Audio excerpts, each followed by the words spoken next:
Hello dear learners, welcome back to my channel, and today we are going to discuss about distortionless enhancement by polarization transfer depth. In today's lecture we will discuss कि spectra क्या है depth का। ये 13C NMR technique है। अगर हम इसके spectra की बात करें तो वो 1 डायमेंशन हमें मिलेगा, ठीक है। और वो हमें किस चीज़ के बारे में बताएगा कि कितने हाइड्रोजन्स अटैच हैं किसी कार्बन एटम के साथ, ठीक है। तो हम डेप्थ में आज स्टडी करेंगे स्पेक्ट्रा। तो let's discuss about DEPT, what are the purpose and what are the uses of depth. So first of all है हमारा कि ये हमें क्या बताने वाला है, डिस्टिंग्विश करेगा, ये हमें डिफरेंस बताएगा CH, CH2 और CH3 ग्रुप ऑफ मॉलिक्यूल्स के अंदर कि क्या डिफरेंस है, हमें स्पेक्ट्रा कहाँ मिलेगा, हमें सिग्नल्स कैसे मिलेंगे। अब देखो इन्होंने एक बात लिखी है कि अगर हमें 13C सिग्नल के सेंसिटिविटी को एनहेंस करना है तो हम किसकी हेल्प से करेंगे, transferring polarization from proton 1H hydrogen, ठीक है। डेप्थ के अंदर होगा क्या, एक हमें ना एंगल्स मिलते हैं। डेप्थ 45 पे क्या हमें शो करेगा, हमारे जितने भी कार्बन हैं और कार्बन के साथ क्या अटैच है, हाइड्रोजन। तो 1 डिग्री, 2 डिग्री और 3 degree CH, CH2 and CH3 हमें शो करेंगे 45 डिग्री पे, सारे पीक शो करेंगे, ठीक है। तो all the carbon and hydrogen show peak at 45, ठीक है। नेक्स्ट आता है हमारा डेप्थ 90 डिग्री। उसमें क्या होता है कि हमारे पास क्या है, जो सिंगल हाइड्रोजन अटैच है कार्बन के साथ वही पीक शो करेगा CH। नेक्स्ट आता है डेप्थ 135 डिग्री। इसमें हमारे पास क्या हो जाएगा कि हमारे पास ना पॉजिटिव और नेगेटिव वैल्यू शो होंगी, ठीक है। देखो पॉजिटिव वैल्यू कहाँ पे आने वाली है, जहाँ पे हमारे पास क्या है CH एंड CH3, ठीक है, 1 डिग्री और 3 डिग्री। और अगर हम नेगेटिव पीक्स की बात करें तो वो कहाँ पे दिखेंगी हमें, CH2 पे, यानी कि 2 डिग्री। और क्वाटनरी कार्बन, जिस कार्बन के साथ अगर कोई हाइड्रोजन अटैच नहीं है, वो पीक शो नहीं होंगी डेप्थ के अंदर। अगर हमारे पास 135 है तो हमारे पास क्या है, दो वैल्यूज़ हैं, नेगेटिव एंड पॉजिटिव, ठीक है। तो इसका हमें थोड़ा ध्यान रखना है while we are drawing spectra. तो अभी तो मैं आपको थ्योरेटिकली बता रही हूँ, अब मैं एग्जांपल्स के साथ भी आपको बताऊंगी, don't worry about it. So let's move करते हैं हम डेप्थ में। क्वाटनरी कार्बन की बात हुई थी अभी, तो क्वाटनरी कार्बन क्या है, जिसके साथ कोई हाइड्रोजन अटैच नहीं है, इसलिए हमें कोई पीक भी नहीं मिलेगी, तो वो अपीयर ही नहीं होगा। तो वो हमारे लिए क्या हो जाएगा, आइडेंटिफाई करना बहुत ईजी हो जाएगा।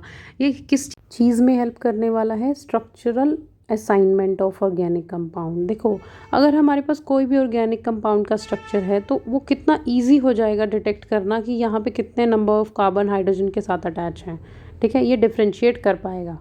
सो let's move ahead to the examples. So हम एग्जाम्पल्स देखते हैं। देखो हमें पता है हमारे पास 3 एंगल हैं और वो तीनों ही एंगल डिफरेंट डिफरेंट इन्फॉर्मेशन हमें प्रोवाइड करेंगे कि कितने हाइड्रोजन अटैच हैं किसी कार्बन के साथ।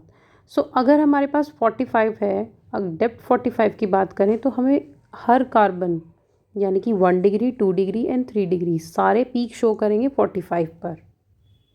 अगर मैं बात करूँ डेप्थ 90 की तो हमें CH ग्रुप ही शो करेगा पीक वहाँ पे। और अगर मैं बात करूँ डेप्थ 135 की, हमारे पास यहाँ पे दो वैल्यूज़ मिलेंगी, एक पॉजिटिव और एक नेगेटिव। तो पॉजिटिव किस किस के लिए मिल रही हैं, CH एंड CH3 के लिए हमें पॉजिटिव वैल्यू मिलेगी और हमें नेगेटिव वैल्यू मिलेगी CH2 के लिए, ठीक है। लिसन एवरीवन, जो मैंने अभी आपको स्पेक्ट्रा से समझाया है वो सब मैंने यहाँ पे थ्योरी में दिया हुआ है। तो यहाँ पे डेप्थ की हमें सारे पीक शो करेंगे, 90 पे सिर्फ CH दिखाएगा, डेप्थ 135 पे क्या हो जाएगा, पॉजिटिव और नेगेटिव वैल्यूज़ आ जाएंगी। अब हम एक एग्जांपल डिस्कस करते हैं, ठीक है। एग्जांपल कंसीडर करते हैं इथेनॉल का, ठीक है। तो इथेनॉल का क्या स्ट्रक्चर होगा, CH3 CH2 OH। अब देखो हमारे पास क्या है, CH3 है, CH2 है, CH नहीं है। तो अगर वो 45 पे तो हमें सारे ही पीक शो करेंगे, ठीक है। 90 की बात करें तो CH है नहीं तो हमें पीक नहीं मिलेगी। अगर कोई चीज़ है ही नहीं तो उसके लिए कैसे पीक मिल जाएगी, ठीक है। नेक्स्ट आता है हमारा CH3, वो अपीयर होगा पॉजिटिव पीक पे, और अगर जो CH2 है वो नेगेटिव पीक पे मिलेगा, और ये है इसका स्पेक्ट्रा। वन अपीयर हो गए हैं और 90 डिग्री पे हमारे पास CH नहीं है। अगर होता तो वो विजिबल होता, और 135 पे हमें CH3 पॉजिटिव वैल्यू देगा और CH2 क्या दे रहा है, नेगेटिव वैल्यू दे रहा है। I hope it's clear. अब हम एक और एग्जांपल लेंगे आइसोप्रोपेनॉल का। उसमें क्या है, CH3, CH, OH और CH3। हमारे पास CH2 ग्रुप है ही नहीं इसके अंदर।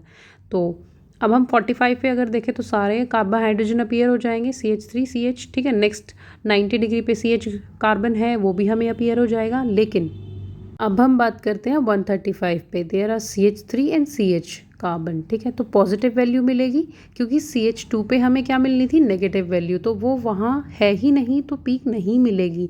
अगर वो होता तो उसकी पीक मिलती नेगेटिव पे, ठीक है। तो अब हम इसको स्पेक्ट्रम पे देखते हैं। अब देखो 45 पे हमें दो पीक मिल रही है, CH3, CH, क्योंकि CH2 नहीं है। अगर होता तो उसकी भी दिखती। 90 पे भी हमें CH दिखा, 90 पे हमें CH की दिखती है। और अगर हम 135 की बात करें तो वहाँ पे क्या हुआ, हमारे पास क्या है, CH और CH3, जो कि दोनों ही पॉजिटिव वैल्यू देंगी।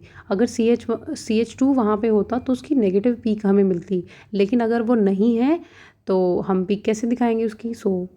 वो मेरे को लगता है आपको क्लियर हो जाना चाहिए कि मैं क्या बोल रही हूँ। हो पीक फिक्स्ड है, बट डिपेंड करता है कि कार्बन प्रेजेंट है या नहीं। Let's move ahead to the uses of depth.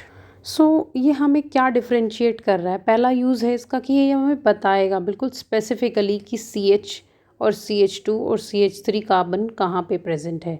हमें हर एक कार्बन हाइड्रोजन की पीक सेपरेटली दिखेगी, और ये बताएगा कि हाइड्रोजन अटैच है किसी कार्बन के साथ, ठीक है। और हमें अलग अलग एंगल पे अलग अलग इन्फॉर्मेशन मिलेगी, ठीक है। और हमें ये डिटेक्ट करेगा कि क्वाटरनरी कार्बन, जिस कार्बन के साथ कोई हाइड्रोजन है ही नहीं, वो अपीयर नहीं होगा स्पेक्ट्रम के अंदर।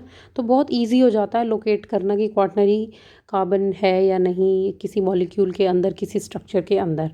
सो नेक्स्ट आता है हमारा सिग्नल की जो एनहेंसमेंट है, बेटर सेंसिटिविटी अगर हमें बनानी है उसकी। तो पता है कि 13 कार्बन बहुत लो अबेंडेंस है उसकी, ठीक है। तो डेप्थ जो है वो क्या करता है, पोलराइजेशन फॉर्म में 1H हाइड्रोजन के सिग्नल को क्या करता है, स्ट्रॉन्गली शो करेगा।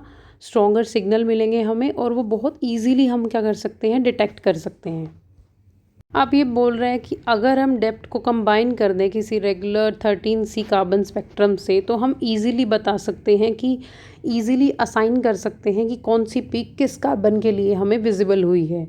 और ये बहुत इंपॉर्टेंट है, किसी भी कंपाउंड, कोई अननोन कंपाउंड है अगर हमें उसको आइडेंटिफाई करना है तो। नेक्स्ट है, ये रिड्यूस करता है एम्बिग्विटी। एम्बिग्विटी का मतलब होता है कोई भी डाउट अगर आपको कहीं है, अनक्लियर है कोई चीज़, अगर क्राउडेड स्पेक्ट्रा है, काफ़ी भीड़ भाड़ है, आपको समझ नहीं आ रहा कि कौन सी पीक किस कार्बन के लिए है। अगर कोई स्पेक्ट्रा काफ़ी कॉम्प्लेक्स है तो उसके अंदर क्या करेंगे, पीक ओवरलैप कर रही हैं, वो कंफ्यूज कर रही हैं, लेकिन डेप्थ जो है वो क्लेरिफाई करेगा, बिल्कुल सेपरेट कर देगा कि कौन सी कार्बन के लिए कौन सी पीक है। वो फिक्स वैल्यू पे हमें दिख जाएगी। तो स्पेक्ट्रा हेल्प करता है क्लैरिफाई, क्लियरली शो कर देगा हमें। हमें डेप्थ के अंदर ना फंक्शनल ग्रुप का भी बहुत जल्दी से पता लग जाता है। जैसे कि CH3 है, और उसकी पीक हमें नियरली कहाँ दिखेगी, 10 to 30 ppm पे। CH2 नियरली कहाँ दिखा, 20 to 50 ppm। और अगर CH की बात करें तो नियरली 120 to 140 ppm दिखेगी एरोमेटिक कार्बन की।